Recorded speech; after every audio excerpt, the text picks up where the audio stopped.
What is the role of autonomy in euthanasia? Have you ever thought about who should have the final say over life and death? This question is at the heart of the discussion on euthanasia and autonomy.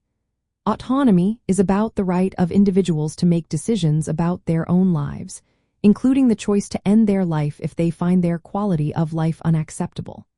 This concept is crucial in the context of euthanasia ethics, where moral relativism and pluralism come into play.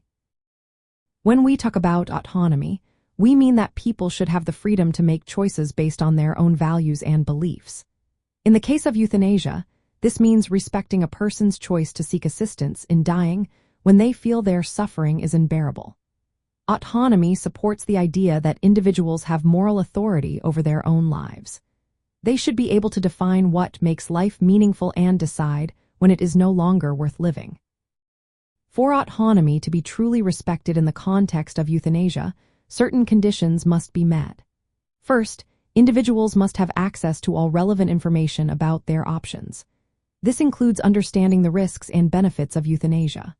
Second, they must have the cognitive ability to process this information and from their own preferences. Lastly, their decision must be made without any coercion or undue influence from others.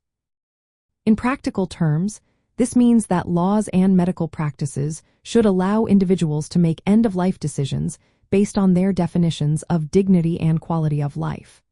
Some people may choose euthanasia even if they are not terminally ill but find their circumstances intolerable. However, respecting autonomy does not mean that healthcare providers are obligated to assist in euthanasia. It simply supports the idea that individuals should have the right to make such requests.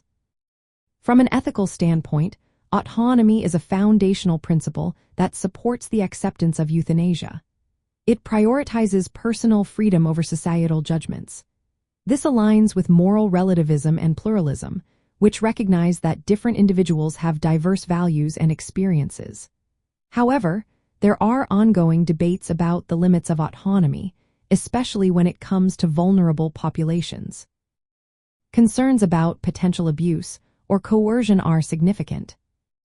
Thus, while autonomy is essential in the discussion of euthanasia, it must be balanced with other ethical principles.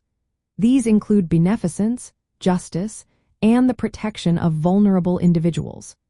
The conversation about euthanasia ethics is complex, but at its core is the belief that individuals should have the right to make decisions about their own lives and deaths.